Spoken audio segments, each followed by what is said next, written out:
بسم اللہ الرحمن الرحیم۔ السلام علیکم۔ نور مقدم کیس میں ایک پیش رفت ہوئی ہے، وہ ڈسکس کرنی ہے آپ سے آج۔ 27 جولائی، 31 اگست اور 23 ستمبر، یہ 3 تاریخیں بہت اہم ہیں۔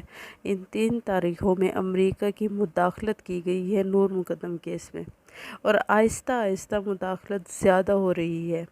معلومات ہیں کہ 23 ستمبر کو امریکی سفارت خانے کی طرف سے کورئر بھیجا گیا تھا ظاہر جعفر کے لیے۔ اس کورئر میں ظاہر جعفر کی بکس تھیں، پرفیومز تھے، کپڑے تھے، شیمپو تھے، اور کہا گیا تھا کہ ظاہر جعفر تک پہنچا دیں۔ لیکن جب یہ کورئر اڈیالہ جیل پہنچتا ہے تو اڈیالہ جیل کے سپرنٹینڈنٹ کی جانب سے یہ کورئر ریسیو نہیں کیا جاتا، اور اس کورئر کو واپس امریکی سفارت خانے کو بھیج دیا جاتا ہے، اور ساتھ میں ایک خط بھی لکھ کر بھیجا جاتا ہے امریکی سفارت خانے کو، اور اس خط میں لکھا گیا ہے کہ آپ انٹیریئر منسٹری اور فورن منسٹری کے تھرو یہ چیزیں ظاہر جعفر کو بھیج سکتے ہیں، ڈائریکٹ نہیں بھیج سکتے۔ مطلب کہ اگر آپ نے ظاہر جعفر کو کوئی بھی کورئر بھیجنا ہے تو آپ انٹیریئر منسٹری اور فورن منسٹری سے رجوع کریں۔ اگر وہ اجازت دیں گی تو ان کے ذریعے ہم آپ کے کورئر کو ظاہر جعفر تک پہنچا دیں گے، مگر اگر وہ اجازت نہیں دیں گی تو ظاہر جعفر کو نہیں دیا جائے گا۔ اچھا، اب یہاں پر پاسبلٹی ہے کہ شاید انٹیریئر منسٹری اور فورن منسٹری پرمیشن دے دیں، کیونکہ 31 اگست کو بھی امریکی سفارت خانے سے ظاہر جعفر کی کونسلر ایکسس جو دی گئی تھی، تو امریکی سفارت خانے نے پہلے پرمیشن لی تھی انٹیریئر منسٹری سے، تو انٹیریئر منسٹری نے پرمیشن دی تھی تو ہی ظاہر جعفر کو کونسلر ایکسس ملی تھی۔ تو اس لیے اب بھی چانسز ہیں کہ شاید فورن منسٹری اور انٹیریئر منسٹری پرمیشن دے دیں کورئر کی۔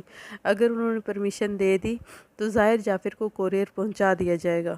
اچھا، اب ذرا سیشن کورٹ کی طرف چلتے ہیں، جہاں پر نور مقدم کیس میں باقاعدہ ٹرائل کا آغاز ہو گیا ہے۔ آپ کو پتہ ہے کہ نور مقدم قتل کیس میں ملزمان کے خلاف فرد جرم عائد کرنے کے لیے 6 اکتوبر کی تاریخ مقرر کر دی گئی ہے۔ ایڈیشنل سیشن جج عطا ربانی نے سماعت کی صدارت کی، اور اس میں چالان کی کاپیاں جو پولیس نے 9 ستمبر کو گزشتہ سماعت میں عدالت میں جمع کرائی تھیں، وہ ملزمان میں تقسیم کی گئیں۔ اب اس کیس میں 12 افراد ہیں جن پر فرد جرم عائد کی جائے گی۔ ان میں ایک تو یہی مرکزی ملزم ظاہر جعفر ہے، پھر اس کے والدین ذاکر جعفر اور عصمت آدم جی ہیں، پھر 3 گھریلو ملازمین افتخار جان، محمد جمیل اور تھراپی ورکس کے مالک طاہر ظہور سمیت 6 ملازمین امجد، دلیپ کمار، عبدالحق، وامک اور سمر عباس شامل ہیں۔ اب ان 12 کے 12 ملزمان کو چالان کی کاپیاں دی گئی ہیں، اور یہ قانون ہے کہ ملزم کو چالان کی کاپی دی جاتی ہے تاکہ وہ اپنے اوپر لگے ہوئے الزام پڑھ لے اور اسے پتہ چلے کہ اس کے اوپر کیا کیا الزامات لگے ہوئے ہیں، تاکہ جب اس کو اس کے الزامات پڑھ کے سنائے جائیں تو وہ اس کو انڈرسٹینڈ کر سکے۔ اب ان 12 میں سے 11 ملزمان نے تو ریسیونگ کے سگنیچر کر دیے ہیں کہ ہمیں چالان کی کاپیاں مل گئی ہیں، تو اس پہ سگنیچر انہوں نے کر دیے، لیکن جو مرکزی ملزم ہے ظاہر جعفر، اس نے نہیں کیے۔ وہ کہتا ہے کہ مجھے سمجھ نہیں آ رہا یہ کیا لکھا ہے، یہ اردو میں لکھا ہے، مجھے اردو کی سمجھ نہیں آتی ہے، آپ انگلش میں لکھ کے دیں۔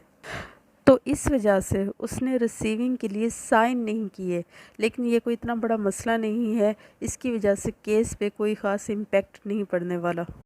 اچھا، یہ بھی ایکسپیکٹ کیا جا رہا تھا کہ اسی سماعت میں ہی ملزمان پر فرد جرم عائد کر دی جائے گی، لیکن یہ جج کے اوپر ڈیپینڈ کرتا ہے کہ وہ کب فرد جرم عائد کرے۔ زیادہ تر کیسز میں تو جج ملزمان اور جنہوں نے شکایت کی ہوتی ہے ان کو چالان کا مطالعہ کرنے کے لیے وقت دیتے ہیں، تاکہ وہ چالان کو اچھے سے پڑھ لیں اور فرد جرم کے مرحلے میں اگر چیلنج کرنا ہو تو چیلنج کر سکیں۔ اچھا، میں آپ کو تھوڑا سا چالان میں خامیوں کے بارے میں بتاتی چلوں کہ پولیس نے 9 ستمبر کو قتل کا نامکمل چالان پیش کیا ہے، کیونکہ مبینہ قاتل ظاہر جعفر کے موبائل فون کی جانچ پڑتال ابھی باقی ہے۔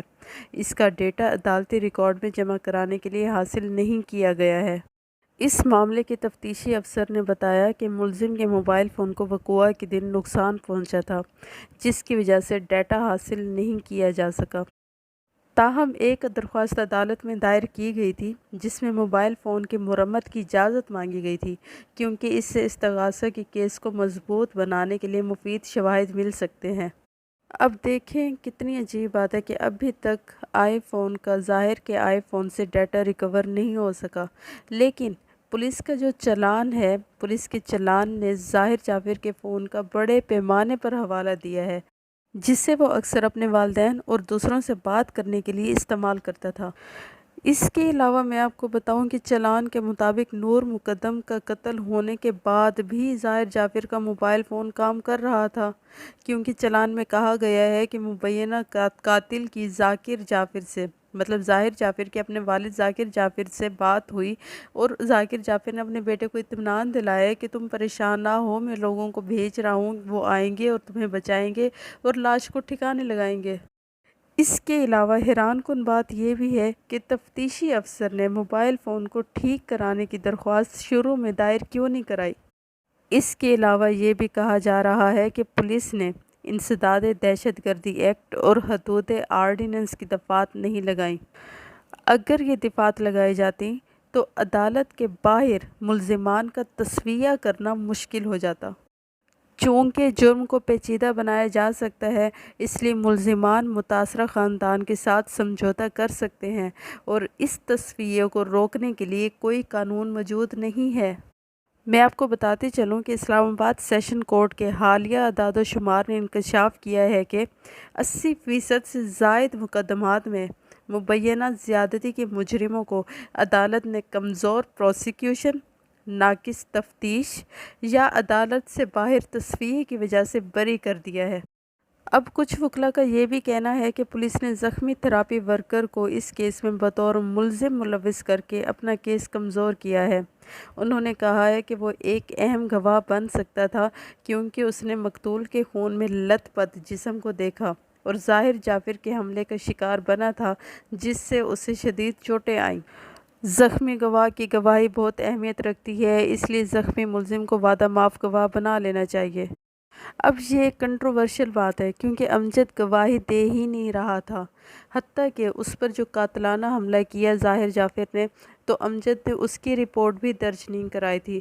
جب پولیس نے امجد کو پکڑا تو اس کے بعد اس نے اس کی رپورٹ درج کرانے کی بات کی اور پھر گواہ بننے کی بات کی۔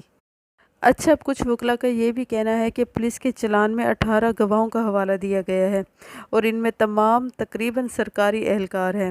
ان کا کہنا ہے کہ سرکاری اہلکار کے گواہ کی اہمیت منشیات سے متعلقہ کیسز میں تو ہوتی ہے، لیکن جو منشیات سے متعلقہ کیسز نہیں ہیں، اس کے علاوہ جو کیسز ہوتے ہیں، منشیات کے علاوہ جو کیسز ہوتے ہیں، اس میں سرکاری افسران کے بیان کو آزاد نہیں سمجھا جاتا، اور یہ بھی امکان رہتا ہے کہ سرکاری افسران اپنے ابتدائی بیان سے پیچھے ہٹ جائیں۔ اچھا، ایک بہت بڑی مسٹیک جو چلان میں ہے وہ یہ ہے کہ پولیس کو تفتیشی افسر کی بجائے مجسٹریٹ کے ریکارڈ کردہ ملزمان کے بیان کو استعمال کرنا چاہیے تھا۔ مطلب ملزمان نے جو تفتیشی افسر کو بیان دیے ہیں ان کو چلان میں استعمال کرنے کی بجائے ان بیانات کو استعمال کرنا چاہیے تھا جو ملزمان مجسٹریٹ کے سامنے دیتے ہیں، کیونکہ وہ بیان زیادہ اہمیت رکھتا ہے جو کہ ملزم مجسٹریٹ کے سامنے رکھتا ہے بنسبت اس بیان کے جو ملزم تفتیشی افسر کے سامنے رکھتا ہے۔ اینی ویز، یہ تھی نور مقدم کیس کی کچھ اپڈیٹس۔ اب جانے سے پہلے آخر میں ایک حدیث۔ ہمارے پیارے نبی صلی اللہ علیہ وآلہ وسلم نے فرمایا، میں قیامت کے دن حضرت آدم کی اولاد کا سردار ہوں گا، اور سب سے پہلے میری قبر کھلے گی، اور سب سے پہلے میں شفاعت کروں گا، اور سب سے پہلے میری شفاعت قبول کی جائے گی۔ کتنی خوبصورت حدیث ہے۔ اللہ تعالیٰ سے دعا گو ہیں اللہ تعالیٰ ہمیں آپ صلی اللہ علیہ وآلہ وسلم کی شفاعت نصیب فرمائے، آمین۔ امید کرتی ہوں آپ کو میری ویڈیو اچھی لگی ہوگی۔ اگر آپ کو لگتا ہے کہ میرا چینل سبسکرائب کرنا چاہیے تو کر دیں، اور ساتھ میں بیل آئیکن کے بٹن کو بھی دبا دیں تاکہ میری ویڈیوز آپ تک پہنچتی رہیں۔ نیکسٹ ویڈیو تک کے لیے اللہ حافظ۔